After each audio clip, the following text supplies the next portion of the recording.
Assalamualaikum warahmatullahi wabarakatuh. Saya Sandi Febrian, NIM 119109078 TPB 14 kelompok 5. Perkenalkan, nama saya Muhammad Haikal Raffi, NIM 119170044 TPB 14 kelompok 5. Perkenalkan, nama saya Reja Anissa, NIM 1191974 dari TPB 14 Prodi Teknik Industri. Perkenalkan, nama saya Ahmad Febrian, NIM 1192167 dari TPB 14 kelompok 5. Perkenalkan, nama saya Romoli Sertania, NIM 1190018 dari TPB 14 Prodi Teknik Industri. Saya Rizky Kusman Nugraha, NIM 1191266 dari TPB 14 kelompok 5.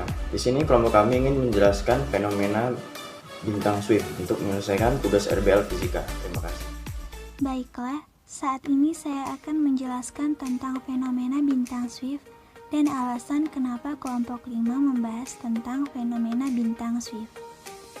Bintang Swift C1818.0/1607 adalah salah satu bintang paling langka dan misterius di galaksi. Akhir-akhir ini, para astronom mengatakan bahwa bintang Swift C1818.0/1607 berperilaku aneh dan mengeluarkan getaran radio staccato yang terekam oleh astronom. Bintang Swift C1818.0/1607 adalah salah satu bagian dari bintang neutron yang merupakan sisa kematian bintang masif.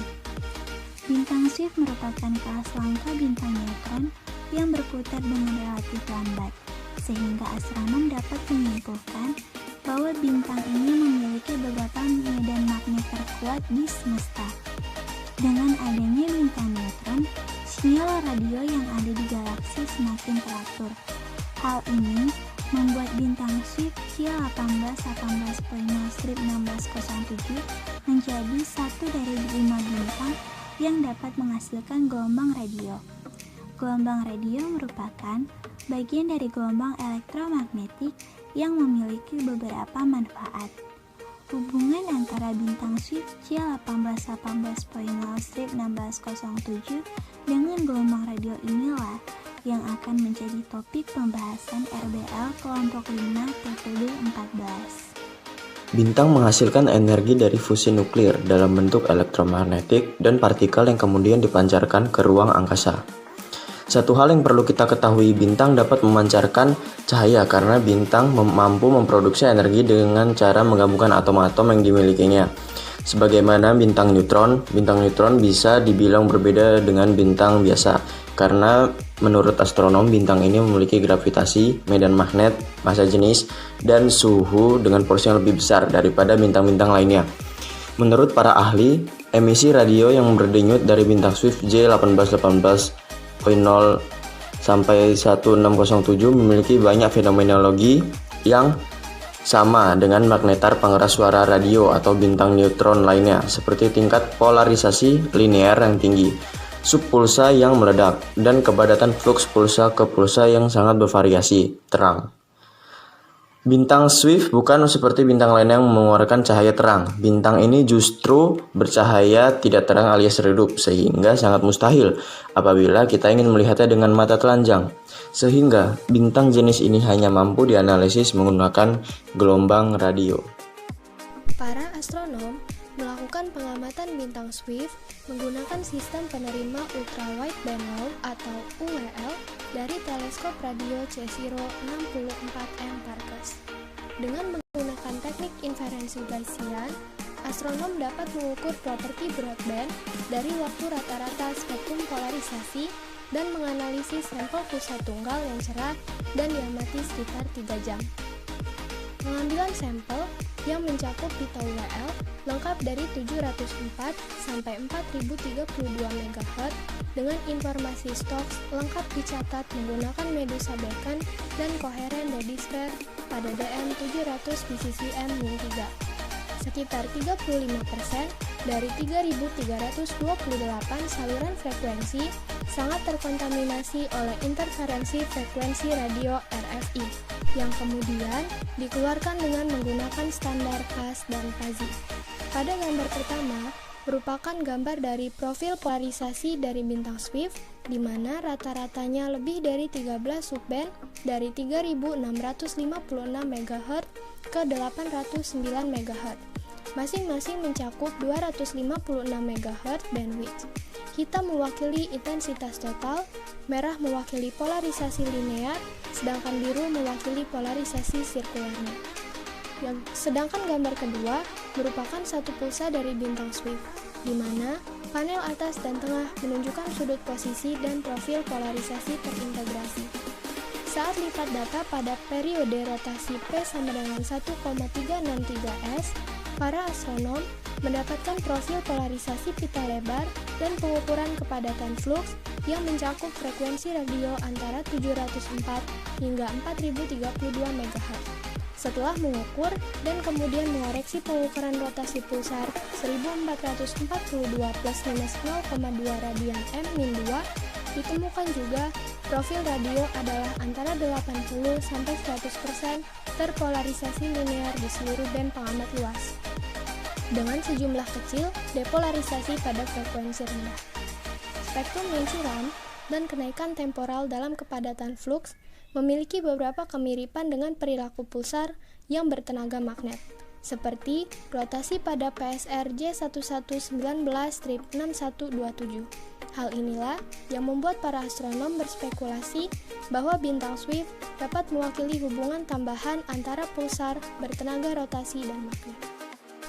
Sebagai bagian dari bintang neutron, Swift memiliki beberapa fakta. 1. Medan gravitasi di permukaan bintang ini berkisar 200 miliar kali lebih kuat dari medan gravitasi di permukaan bumi. Medan gravitasi sebesar ini akan mampu meremukkan benda-benda yang ada di permukaannya, serta atom-atom penyusun benda tersebut. 2. Sebuah bintang neutron dapat memiliki medan magnet hingga 100 GeT. Medan magnet sebesar ini dapat menghancurkan semua informasi di dalam sebuah kartu kredit yang ada di atas permukaan bumi, jika bintang neutron diletakkan pada orbit bulan. Di tempat yang lebih dalam kerapatan 1 ton per cc menjadi 400.000 ton per cc, suatu keadaan yang memungkinkan neutron untuk bebas bergerak mengalir keluar dari nukleus. 4. Pada gambaran 1 sendok teh, bagian dari bintang neutron bisa mempunyai massa miliaran ton, sehingga dapat dikatakan bahwa bintang neutron sangat padat. 5. Dapat dikatakan bahwa kelompok bintang neutron merupakan akhir dari suatu bintang. Pada saat gelombang elektromagnetik menabrak suatu material, biasanya gelombang akan menjadi lemah atau teredam. Gelombang radio juga akan terpantul jika gelombang tersebut bersentuhan dengan material yang cocok. Untuk gelombang radio, sumber utama dari pantulan adalah metal dan permukaan air. Aturan terjadinya pantulan cukup sederhana. Sudut masuknya gelombang ke permukaan akan sama dengan sudut sinyal dipantulkan. Dalam pandangan gelombang radio, sebuah terali besi atau sekumpulan tiang besi yang rapat sama dengan sebuah permukaan yang padat, selama jarak antar tiang tidak lebih kecil dari panjang gelombang radionya. Propagasi gelombang pada frekuensi di atas 30 MHz memanfaatkan gelombang langsung dan gelombang pantul oleh permukaan bumi, sehingga dapat diberikan hipotesis bahwa bintang Swift juga memanfaatkan hal tersebut, karena frekuensi gelombang radionya yang mencapai 704 hingga 4032 MHz. Gambar ini merupakan gambar pemetaan daerah-daerah Fresnel, di mana F1 berperan sebagai radius daerah Fresnel pertama, yang dapat dirumuskan dengan F1 sama dengan 17,3 dikali dengan akar D1 dikali D2 per FD1 ditambah D2. F1 merupakan radius daerah Fresnel pertama dengan satuan meter, F kecil merupakan frekuensi kerja satuan GHz, D1 merupakan jarak antara TX dengan halangan, D2 merupakan jarak antara RX dengan halangan, D merupakan D1 ditambah D2, yaitu jarak antara TX dan RX dalam satuan kilometer. Setelah pembahasan yang telah dijelaskan sebelumnya, dapat kita ketahui bahwa massa bintang Swift atau bintang neutron jauh lebih besar daripada bintang-bintang lainnya. Apabila bintang neutron di masa depan dapat bertambah dari jumlah bintang neutron saat ini, tidak menutup kemungkinan jika bintang jenis ini dapat menggantikan posisi matahari yang akan berevolusi dan hancur. Karena sejatinya, Bintang neutron berasal dari sisa-sisa bintang lain yang memiliki massa besar, seperti matahari. Kemudian apa yang terjadi jika bintang neutron menggantikan matahari sebagai planet pusat tata surya? Planet-planet akan ditarik oleh gaya gravitasi bintang neutron yang sangat besar. Akibatnya, planet-planet pun mengalami kehancuran dan materinya ditarik ke arah bintang neutron. Bisa jadi, serpihan planet-planet di tata surya yang hancur akibat tarikan bintang neutron ini akan membentuk piringan akresi di sekeliling bintang. Semakin jauh sebuah benda dari bintang neutron, tentu gaya tarik yang berpengaruh pada objek tersebut akan semakin lemah. Seandainya matahari digantikan dengan bintang neutron, maka yang pasti kehidupan di bumi juga akan punah.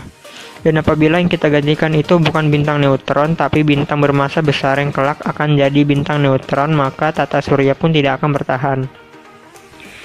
Planet-planet dalam akan semakin dekat dengan bintang yang radiusnya besar, dan berpotensi ditelan bintang ketika berevolusi jadi bintang raksasa merah. Ketika bintang tersebut meledak dan pusat bintang runtuh, ledakan tersebut akan melontarkan planet-planet dari tata surya.